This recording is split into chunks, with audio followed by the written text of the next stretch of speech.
Part 1. Love and the Law. The Duke of Athens was called Theseus. He was very happy because he had fallen in love with Hippolyta, the queen of the Amazons. They were going to be married in 4 days' time, and Theseus was impatient for the wedding day to arrive. "If only these 4 days were over," he said to Hippolyta. "Then our happiness would begin." "They will soon pass," she told him tenderly. 4 days are nothing. Be patient, Theseus. Theseus wanted the whole of Athens to celebrate his wedding, and he gave very clear instructions to Philostrate, his master of revels. "Make sure that everyone enjoys himself," Theseus ordered. "Organize some wonderful entertainment for the people of the city. My wedding must be a happy and memorable event for Athens. I want the whole of Athens to take part in this great day and to share my happiness with me." As Theseus was giving these orders, 4 people approached the Duke. One of them was an old man, Aegeus. He greeted Theseus politely. "I wish you long happiness, sir." Theseus smiled at Aegeus. "Thank you, Aegeus. How are things with you, my friend?" Aegeus looked serious for a moment, and then he answered the Duke. "To tell you the truth, things are not going well for me, Theseus," he began. "In fact, I have come to you to help me resolve a problem. It concerns these young people with me." He pointed to the 3 young people who were standing beside him. There were 2 young men and a girl. The girl looked angry and defiant, and the young men were glaring at each other angrily. "The problem is this," Aegeus told Theseus. "Demetrius was going to marry my daughter here, Hermia. Everything was arranged between our 2 families. I approved of the marriage, and so did Demetrius's father." Demetrius nodded his head in agreement with Aegeus. "That's quite right, sir. Everything was arranged." "But then Lysander interfered with everything," Aegeus complained. He turned to the other young man who was standing beside him. "Don't argue now, young fellow. You know you interfered," he said angrily. "You brought Hermia presents. You wrote her poetry. You sang songs outside her window. You did everything you could to make her fall in love with you. And now she refuses to obey me. She says she won't marry Demetrius." Aegeus frowned at Lysander. The young man looked back at him. He did not seem afraid. Then Hermia's father spoke to Theseus again. "I have come to you, sir," he said, "to ask for justice. Hermia has refused to obey me. If she won't marry Demetrius, she should die. That is the law of Athens, as you know. Hermia belongs to me, and if she won't do what I tell her, she should die." Theseus thought hard for a moment. He did not approve of children who disobeyed their parents. Then he turned to Hermia. "What have you got to say?" he asked. Then he raised a finger in warning. "Before you reply," he said sternly, "you should remember one thing. Your father made you. He has the right to destroy you if he chooses. Demetrius is undoubtedly a good man, and he would make a good husband for you. You should accept him, if that is what your father wishes." Hermia blushed. It was difficult to tell if she was embarrassed or very angry. Then she decided to speak. She spoke in a very determined way. "Lysander is also a good man," she told the Duke. "and Lysander is the man I love. I will never marry against my will." Theseus was angry at the girl's reply. He asked Hermia to think very carefully about what she would do. He told her that if she refused to obey her father, she would be severely punished. She would either have to die or to spend the rest of her life in a convent. "Very well, my lord," replied Hermia. "I will die, or I will go to a convent for the rest of my life. But one thing is certain. I will never marry Demetrius. This reply annoyed Theseus, but he was determined to give Hermia a chance to change her mind. Don't decide now, Theseus told her. I will give you 4 days to make up your mind. But this I promise you. On the day of my own wedding, you will either die or go to a convent, or you will marry Demetrius. Lysander now began to argue with Aegeus.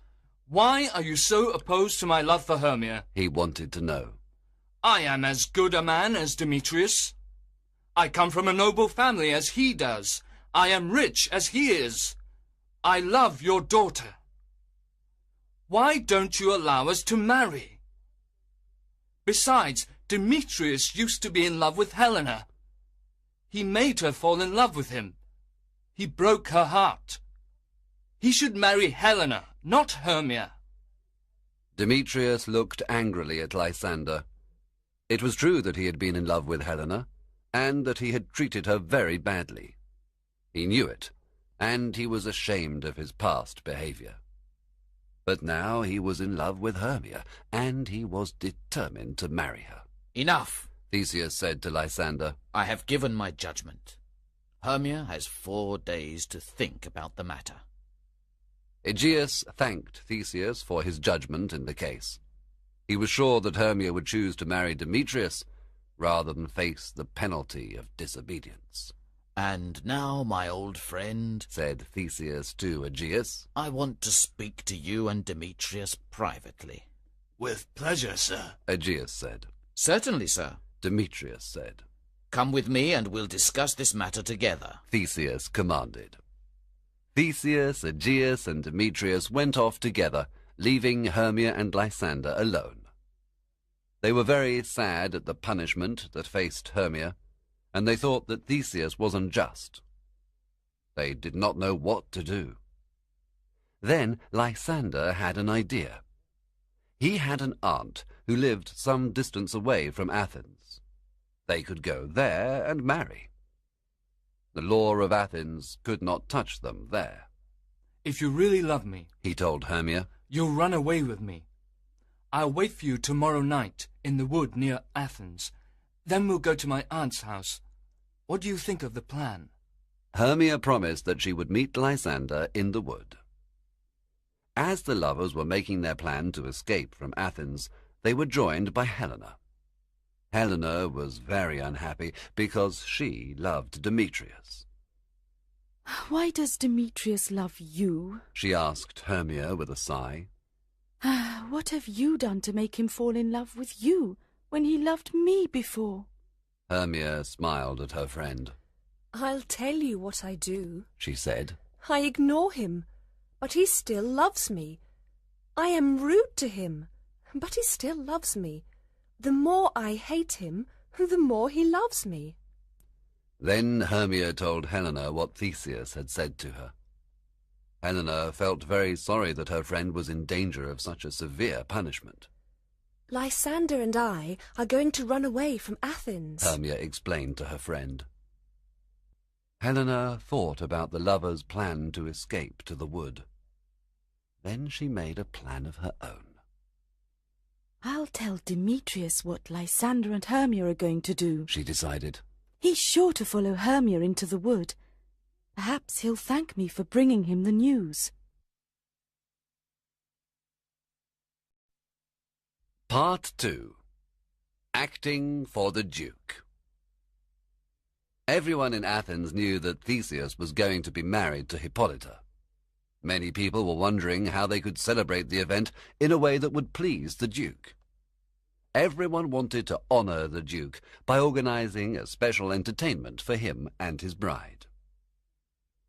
There was a weaver in the city called Bottom. He and his friends had decided that they would perform a play for the Duke. They had never performed in a play before, but they were certain it would be easy to do. They held a meeting to decide what play they should perform and the parts that each of them should play. Well, friends, asked Bottom. what play shall we perform for the Duke? He was answered by the carpenter, Quince. We have chosen the play Pyramus and Thisbe. What is my part in the play? Asked Bottom excitedly. Do I play a lover? Or do I play a bad king? You play the part of a lover. Quince told him. It's a wonderful part because you kill yourself for love. Bottom was very excited at the idea of the part he was to play. Excellent, He cried. I'll be very good at it, I'm sure. I'll make the audience cry at my sufferings. You can be sure of that. He thought for a moment. But perhaps I'd be better as a king, He said thoughtfully. I could terrify them if I had the part of an evil king. He ran up and down excitedly, waving his arms about and pulling strange faces. He was trying to look strong and powerful, but he only looked ridiculous. His friends were embarrassed by his silliness. That was a bad king. Not bad, eh? He looked at his friends with a smile, expecting that they would compliment him on his efforts. No one said anything. Bottom looked disappointed. He thought his acting was wonderful. Let's continue then. He suggested to Quince. Now tell us who the other actors are. The next is Flute. Quince told them. He turned to Flute. You play the part of Thisbe, the woman that Pyramus loves. He explained. I don't want to play the part of a woman, Flute complained. Besides, I'm growing a beard. It'll be ridiculous. Don't worry about that. Quince reassured him. If you wear a mask, no one will see your beard. All right then, said Flute. If I can play the part that way, I don't mind. The idea of wearing a mask appealed to Bottom, and he could not resist interrupting. I could play that part beautifully. I want to be Thisbe, He cried. Let me have the part of Thisbe. No, Said Quince. you will play the part of Pyramus. Then Quince told the other actors which parts they would play. After telling everybody which part they would play, finally he turned to Snug. Your part's a good one too. He informed him. You will be the lion. The lion? Snug said anxiously. Is it a difficult part to play, Quince? Do I have to remember many long speeches? No, don't worry. Quince reassured him. The lion's part is very simple. You just enter and roar. It's very easy. Once again Bottom was delighted at the idea of playing the lion. It seemed a much more wonderful part than his own. He interrupted the proceedings once again. Let me be the lion. He cried. Oh, do let me be the lion, Quince. I could do it so well. I would roar so loudly that it would frighten everybody in the audience. By now, Quince was becoming quite impatient with Bottom. A fine thing that would be. He said angrily. The Duke would be very angry if we frightened all the ladies. We'd all get into a lot of trouble. You're right. Bottom admitted eagerly. But I'd play the part of the lion very gently. No one would be scared at all. How many times must I tell you? Quince said angrily. You're playing the part of Pyramus. It's a lovely part. He paused for a moment. There is one other thing we need to do. We must practice our play in a quiet place away from the city. Let's go into the wood tomorrow night. We can practice there without being disturbed by anybody. Part 3. The Fairy Kingdom. The next night, several groups of people entered the wood outside Athens. First, there was Lysander and Hermia. Then there was Demetrius, who was secretly following Hermia. Demetrius was followed by Helena. Finally, there was the group of actors led by Bottom. None of these people knew it, but the wood outside Athens was a special place that night. The king of the fairies, Oberon, had decided to spend the night there. His servant, Puck, was busy organizing an entertainment for him. Puck loved fun of all kinds, and he was looking forward to the pleasure he would give the king. He was walking happily through the wood when he suddenly saw a fairy. Who are you?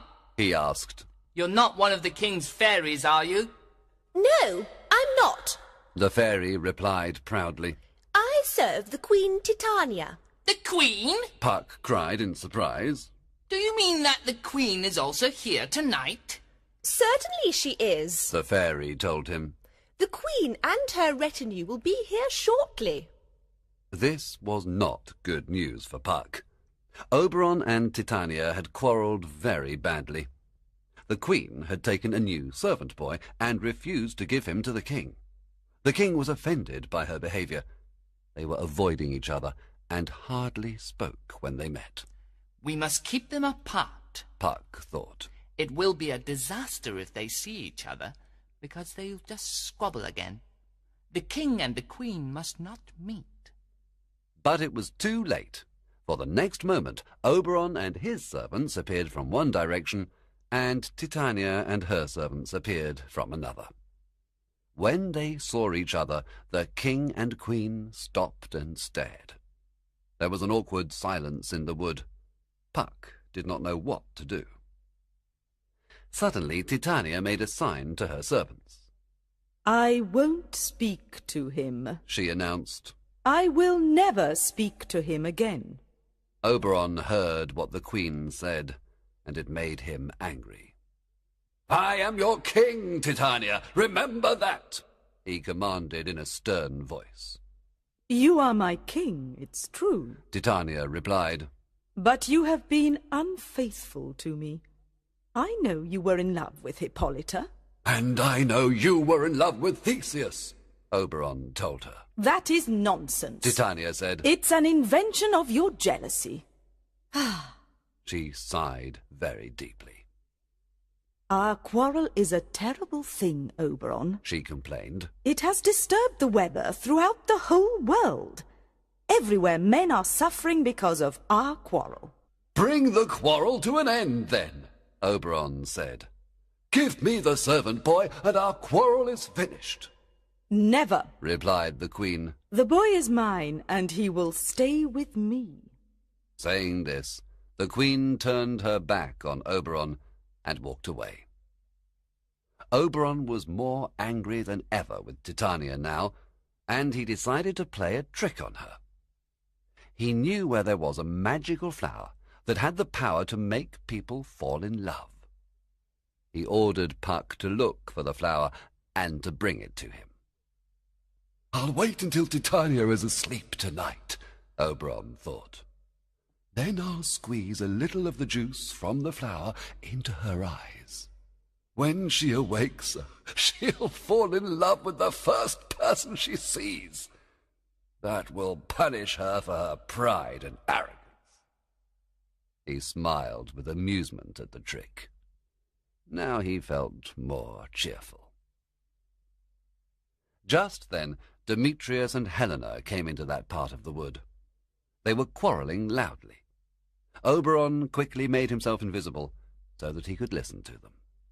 I've already told you to go back to Athens, Demetrius said to Helena. I came here because I'm in love with Hermia. Stop following me. I'll always follow you, Demetrius. Helena replied. Can't you understand that I love you? I'll never leave you. If you don't leave me alone, I'll abandon you here in the wood. Demetrius threatened her. It's a dangerous place. You don't want to be left by yourself, do you? If you leave me, I'll run after you. Helena told him. I don't care how badly you treat me, Demetrius. I love you. The young couple walked away, still arguing bitterly. Oberon was shocked by what he had heard of the conversation between Demetrius and Helena. What a pity, thought Oberon. That young fellow deserves a lesson. To treat a beautiful girl in that way, it's not right at all. Then an idea came to him, and he smiled again.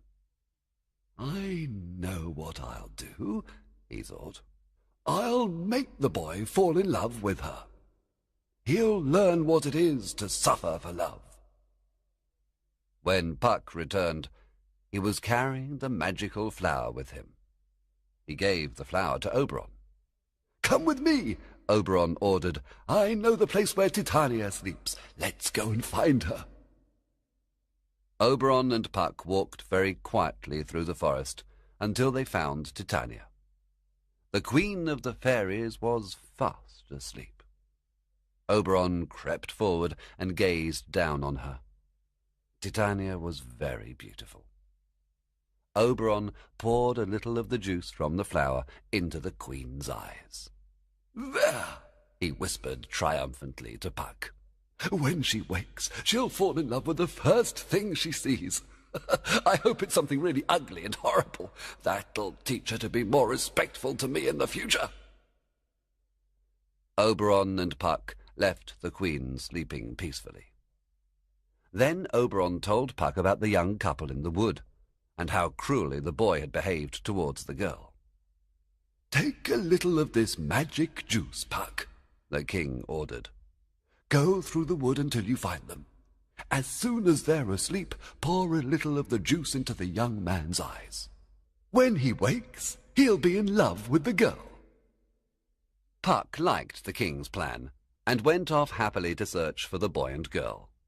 He thought the king's idea was a wonderful one. Lysander and Hermia thought that they were quite alone in the wood. They were very happy and excited to be together, and the time passed quickly for them. Then Lysander realized that he had lost the way in the darkness. "We should sleep here until morning," he said to Hermia. "We'll soon find our way again when it's light." Hermia agreed with him. She lay down on the ground and made herself comfortable. She was tired. Lysander lay down next to her on the soft ground. What are you doing? Cried Hermia. Don't lie so close to me. We're not married yet. It's not right.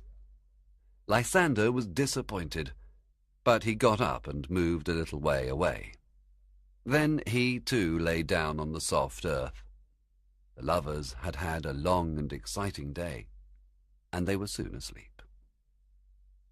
Puck was still looking for the boy and girl that Oberon had described to him. He came through the silent wood, carrying the flower carefully in his hand. Then he saw Lysander and Hermia asleep. "That must be them," he thought. "Look how far away the boy has put himself. She's frightened to lie next to him, poor thing." Puck carefully poured some of the magic juice into Lysander's eyes. "Now he'll fall in love with her," Puck said to himself. "As soon as he wakes up and sees her, he'll fall in love with her. Oberon will be pleased. I've done everything that he asked." Lysander and Hermia went on sleeping. The wood was very dark and quiet. A little while later, Demetrius and Helena came into the part of the wood where the lovers were sleeping. They were still quarrelling, and Demetrius was becoming increasingly angry. "Go away!" he shouted at Helena. "Leave me alone, I tell you!" "I know that I'm not as beautiful as Hermia," said Helena sadly. "Everyone loves her. If I were like her, you'd never treat me like this." She began to sob. Then she saw something on the ground in front of her. She cried out in surprise. "Oh! Why, it's Lysander! Wake up, Lysander! Wake up!"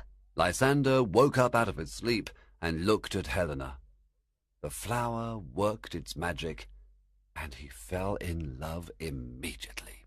"Helena, my love!" he cried out.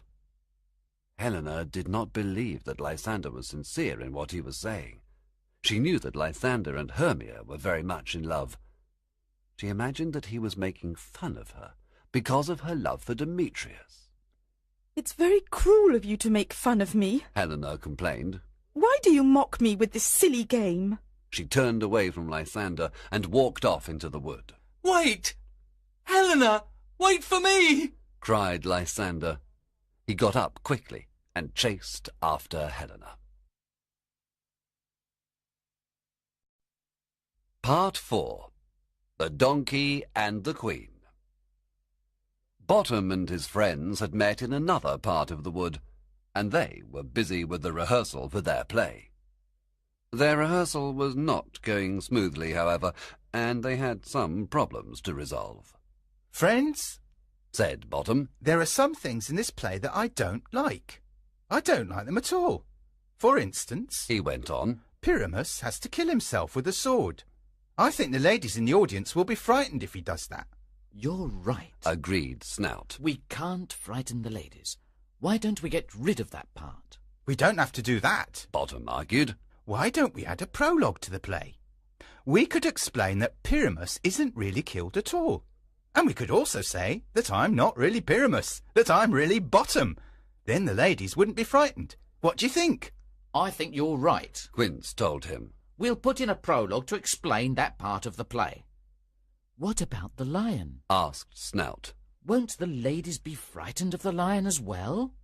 A lion is a very terrifying creature, you know. Bottom pointed out.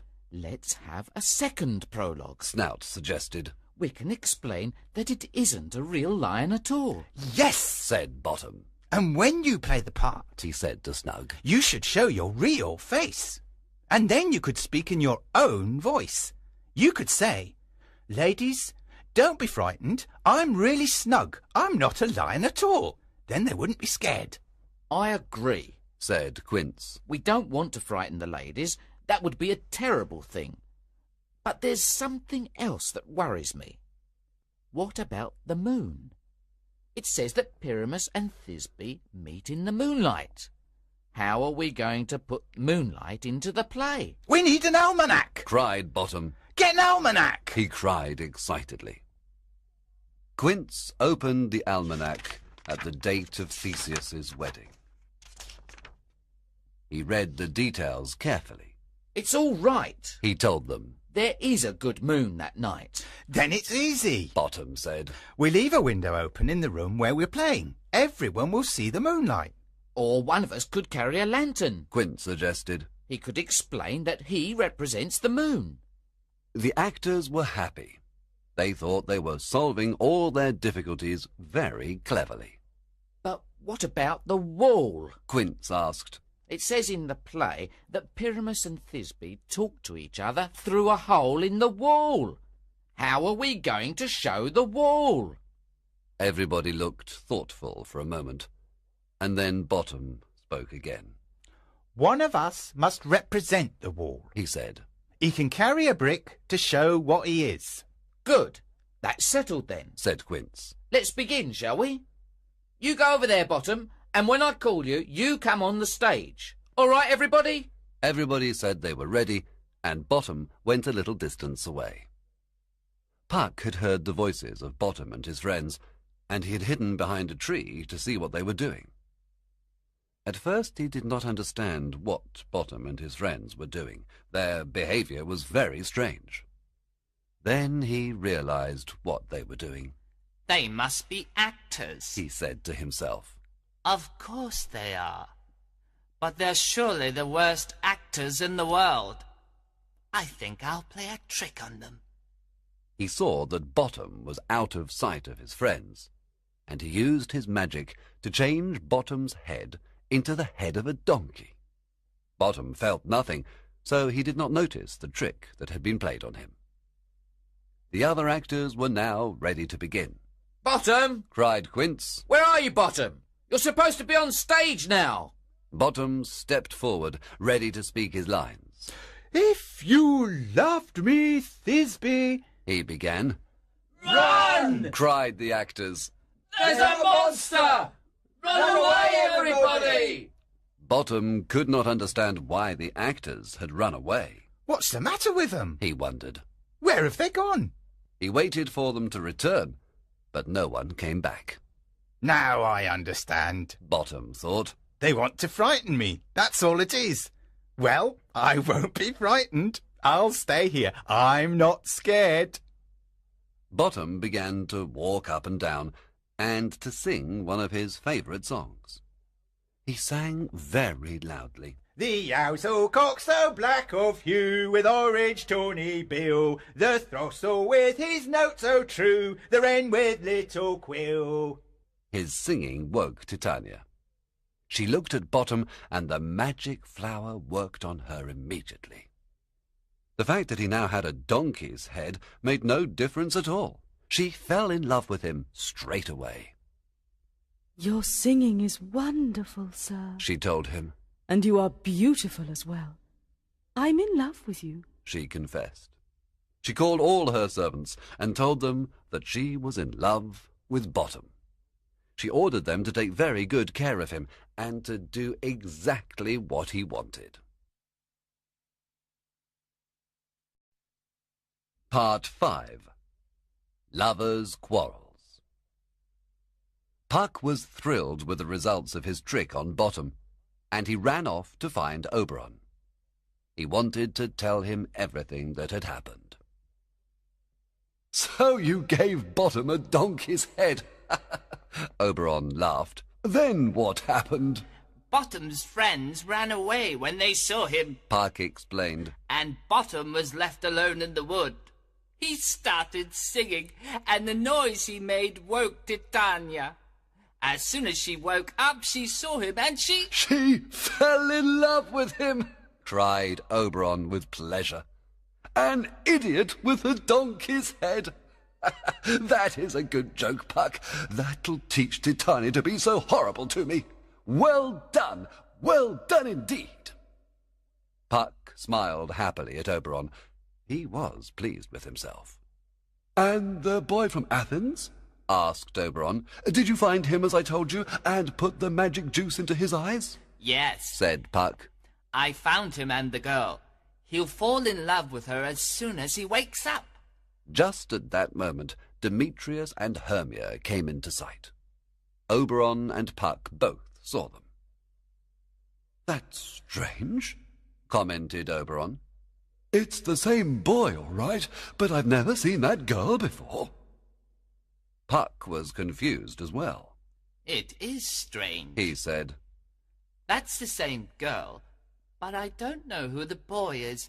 I've never seen him before." The king and his servant looked at each other. They did not understand what had happened. Then they approached the young couple. They wanted to hear what Demetrius and Hermia were saying to each other. "Why are you so cruel to me, Hermia?" complained Demetrius. "You know I love you."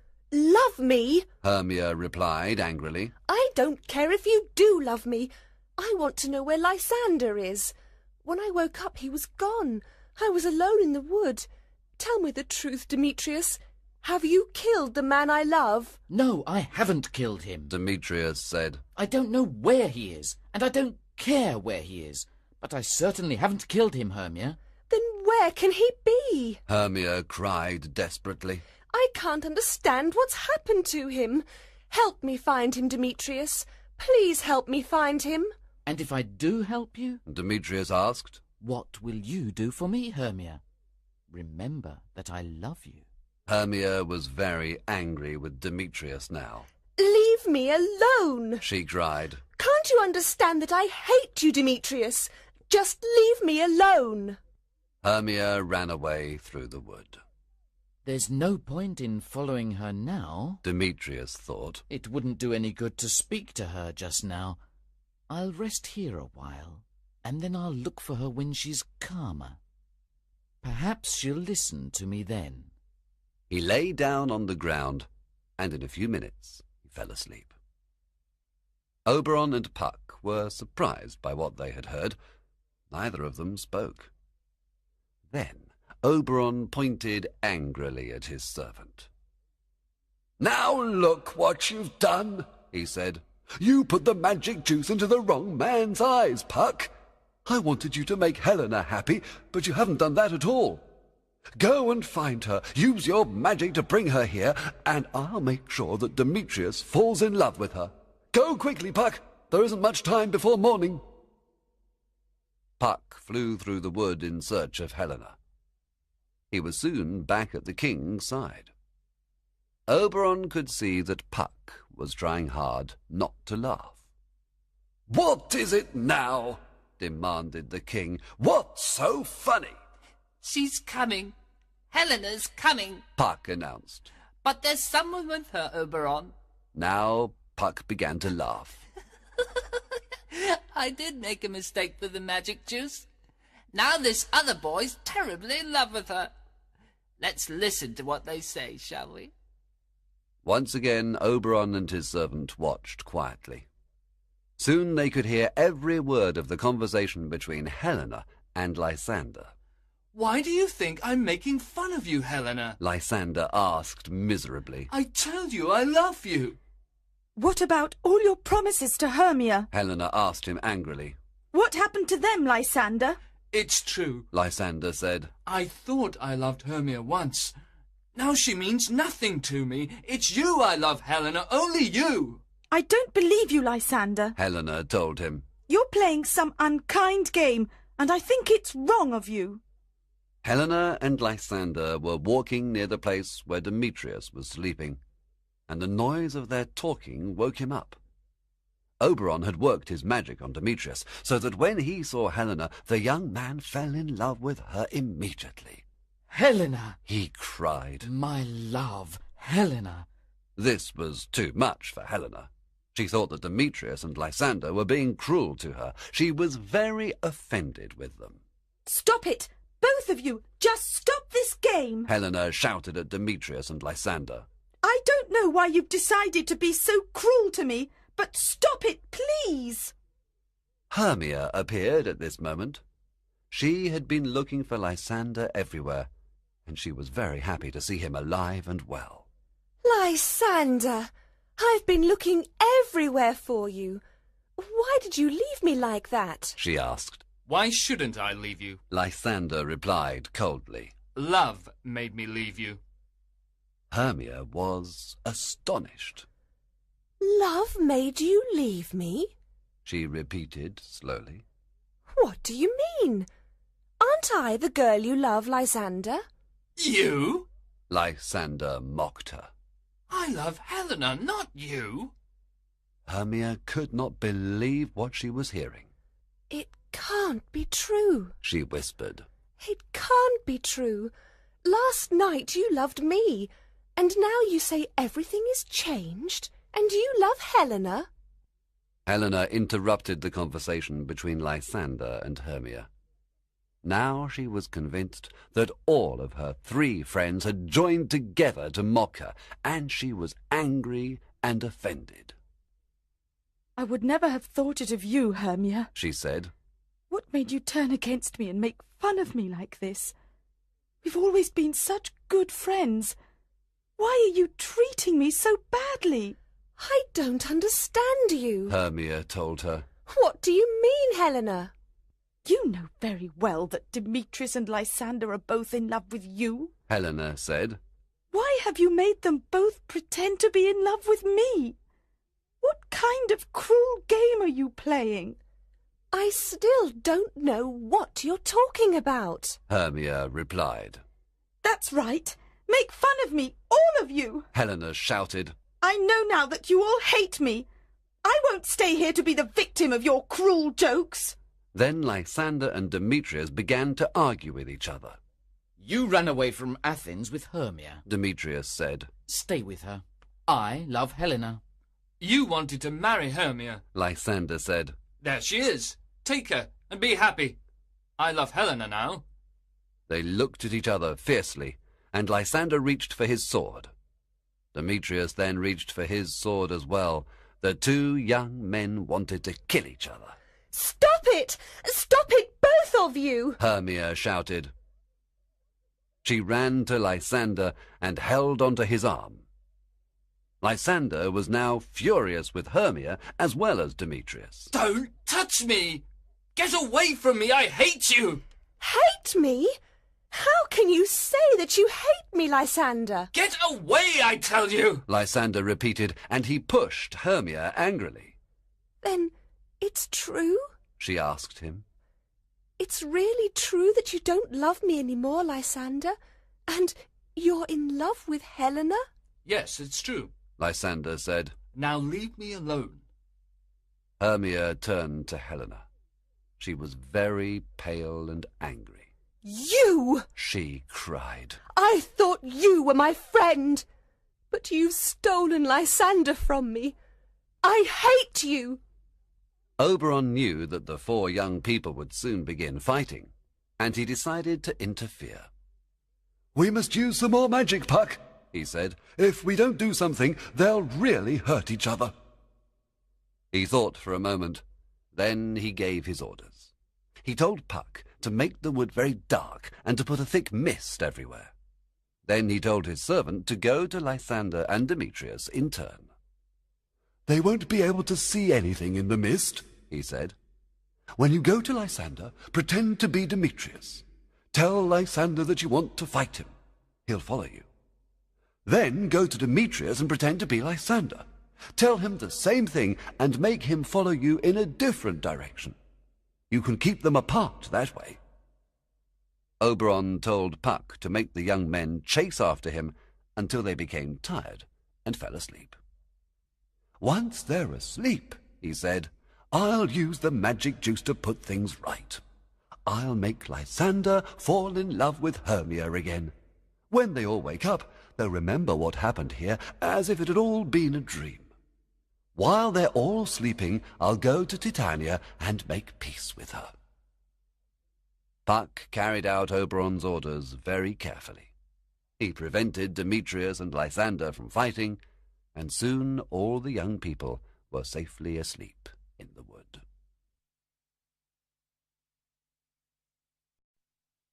Part 6. Theseus's Wedding Day. Oberon and Puck went through the wood in search of Titania. The magic juice was still working, and Titania was in love with Bottom. They found her sleeping next to Bottom, who was still wearing the donkey's head. Oberon felt a little ashamed of the trick he had played on his queen, when he saw how much she loved the strange creature. He looked down at the sleeping couple for a little while. "It's time to end this game," the king told his servant quietly. "My quarrel with the queen is over, Puck. She has given me the servant boy I wanted. I'll bring her back to her usual self. You do the same for Bottom. Remove the donkey's head and let him sleep for a while. When he wakes, he'll think everything that happened here was just a dream." Oberon poured some magic juice into Titania's eyes, and she began to wake. She opened her eyes and smiled at the king. "Oberon," she said with a tender smile. "it's you. But I've had such a strange dream," she told him. "I thought I was in love with a donkey." "There's your donkey," Oberon told her, and he pointed to Bottom, who was still asleep by her side. "How ugly he is," the queen said. She moved away from Bottom. "But what's been happening here? I don't understand this at all." "Hush," said Oberon. "I'll explain everything later. Now we must get ready. Today is Theseus's wedding day, and we must go to the palace tonight to help in the celebrations." He turned to Puck. "We're all going to Athens," he told him. "Lysander will marry Hermia, and Demetrius will marry Helena. And we'll be there to make the day a special one for everybody." It was now morning, and Theseus and Hippolyta had come into the wood to go hunting. They had many servants with them. Theseus was very proud of his hunting dogs, and he wanted to show Hippolyta how splendid they were. "These are the best hunting dogs in the world," he told her proudly. "Soon we'll let them run through the wood. It'll be a splendid sight." As Theseus was speaking, he saw something on the ground in front of him. He stepped forward, and then gave a cry of surprise. "Oh, there are people sleeping here," he said. "Who can they be, I wonder?" "It's my daughter!" cried Aegeus. "And look, there's Lysander, and Demetrius, and Helena. What are they all doing here together?" "Perhaps they came into the wood to see the hunting," Theseus answered. "It's a good thing we met them here, Aegeus. Today is my wedding day. It's today that Hermia has to make her choice about marrying Demetrius or going into a convent." Theseus ordered one of his servants to wake the young people. The servant blew his hunting horn, and all the hounds began to bark. The 4 young people began to wake. They looked confused, as if they were not sure what was happening. Theseus smiled at them. Then he spoke to Lysander. "I'm surprised to see you all together," he told him. "In Athens, you and Demetrius were enemies. What has happened to make you such good friends?" Lysander hesitated for a moment before replying. I don't know what to say, sir. He began. I don't really understand what has happened or why we're all together here. It's as if I've been dreaming. All I can tell you is that Hermia and I came into the wood together. We wanted to escape from Athens. And from the law, no doubt. Aegeus interrupted angrily. He turned to Demetrius. Do you hear that, Demetrius? Lysander wanted to run away with Hermia. He would have stolen the girl you're going to marry. The law should punish him, Theseus. Demetrius then spoke. "It's true that Lysander and Hermia ran away from Athens. They told Helena their secret, and I followed them. I was angry with Lysander, and I wanted to stop them. But then something happened. I can't describe it. All I know is that my love for Hermia has disappeared. It's Helena that I love now." Demetrius looked at Theseus. Then he went on. "You know that I was in love with her before I saw Hermia. Now I'm in love with her again. I don't want to marry Hermia." Aegeus was very surprised at what Demetrius had said, and he did not know what to say. No one spoke for a while, and then Theseus made a sudden decision. "I've changed my mind, Aegeus," he announced. "I'm not going to punish Lysander and Hermia after all. We'll all be married together. Lysander will marry Hermia, Demetrius will marry Helena, and I will marry Hippolyta. It'll be a wonderful ceremony. Come on, everybody," he ordered them. "We'll go back to Athens together. You can tell me everything that happened here in the wood while we're travelling." The 4 young people went back to the city with Theseus and the others. When Bottom woke up, he found himself alone in the wood. He sat up and looked around him. He, too, did not understand what had happened to him. What a dream I've had, he thought. I thought... He shook his head. I don't remember it all, but no one has ever had a dream like that. It was splendid. Then he remembered what day it was. Theseus's wedding, he reminded himself. I must get back to the city. We're performing our play tonight. Bottom jumped up and began to walk quickly through the wood towards Athens. Part 7. Pyramus and Thisbe. The whole of Athens came to see the wedding of Theseus and Hippolyta. Everybody was surprised that there was not just one wedding, but 3. There was great happiness when people heard the lovers' stories. The triple wedding was a great success, and afterwards there was a great feast. "Now, Philostrate," said Theseus to his master of revels, "what entertainment have you organized for us this evening? I hope it's something special." Lots of people have made suggestions, sir, Philostrate replied, and the choice is yours. There is a play called Pyramus and Thisbe, for example. To tell the truth, it's not a good play, and the performers are not really actors at all. But you may want to see it. The performers are not real actors? Who are they, then? asked Theseus. Bottom and his friends are simple men, sir, Philostrate explained. They wanted to do something to celebrate your wedding, and they have chosen this play. But I don't advise you to see it, sir. Their play is terrible. I want to see it, Theseus decided. I don't care if they aren't real actors. It's enough for me that they are simple men who wanted to honour me and Hippolyta. They should be treated with respect. That's the entertainment we'll have, Philostrate. Philostrate went off to tell Bottom and his friends to prepare their performance. Soon Theseus and Hippolyta led their guests into the hall where the play was to be performed. His special guests were Lysander and Hermia, and Demetrius and Helena. Everybody sat down and waited for the performance to begin. There was silence for some minutes, and then Bottom and his friends appeared on stage.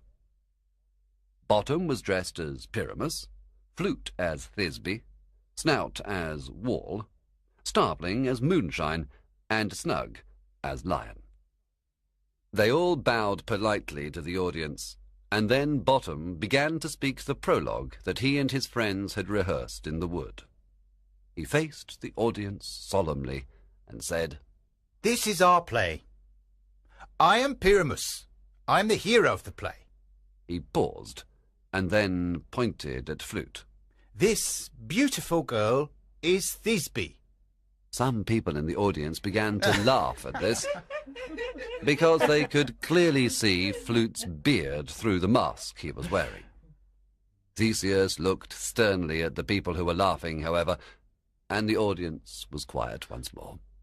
"This man is the Wall," Bottom went on, pointing at Snout. "I am," said Snout proudly. "You can see I'm the Wall because of this brick I'm carrying." He held a large brick in one hand and showed it to the audience. "A talking wall?" Theseus commented to Demetrius. "What next, I wonder?" Bottom continued his introduction of the performers. "This man represents Moonshine. Pyramus and Thisbe used to meet on opposite sides of the wall," Bottom explained. "They would talk through a small hole in the wall," he explained. "One night, Thisbe arrived before Pyramus, and she saw a dreadful lion." Here, Bottom paused to point significantly at Snug. Snug was dressed as a lion, but his face was showing through the lion's costume. He waved cheerfully at the audience. Again, some of the audience began to laugh. This time, even Theseus joined in the laughter. "This is the silliest play I've ever seen," Hippolyta said to Theseus. Bottom now went back to the other actors, and they began acting the play. Their acting was terrible. Thisbe came onto the stage and was horrified to see a lion. The lion roared. Thisbe screamed and ran away, but as she ran, she dropped her cloak, and the lion tore it to pieces. When Pyramus arrived, he saw the cloak on the ground and the lion standing next to it. Pyramus imagined that the lion had eaten his lover. He drew his sword and killed himself in despair. Then Thisbe returned, and when she saw the body of Pyramus on the ground, she took out a knife and killed herself. "They're terrible," Hippolyta said again to Theseus. "They don't know anything about acting or the theatre." Some of the audience were angry with Bottom and his friends, and others thought the play was the funniest performance they had ever seen. Theseus was amused, however, and applauded the performance with enthusiasm. When their play was finished, Bottom and his friends left the stage. They were happy that they had honoured Theseus and his wife with their performance, and they were sure that the play had been a great success. Soon the great hall where Theseus had entertained his guests was silent and dark. Everyone had gone to bed. A small figure emerged from the darkness and began to speak. It was Puck. He was singing quietly. Now it is the time of night when fairies come to bring sweet joys to married girls and married boys. As Puck sang his song, other figures emerged from the darkness. Oberon and Titania appeared with all their servants. The king and queen began to sing.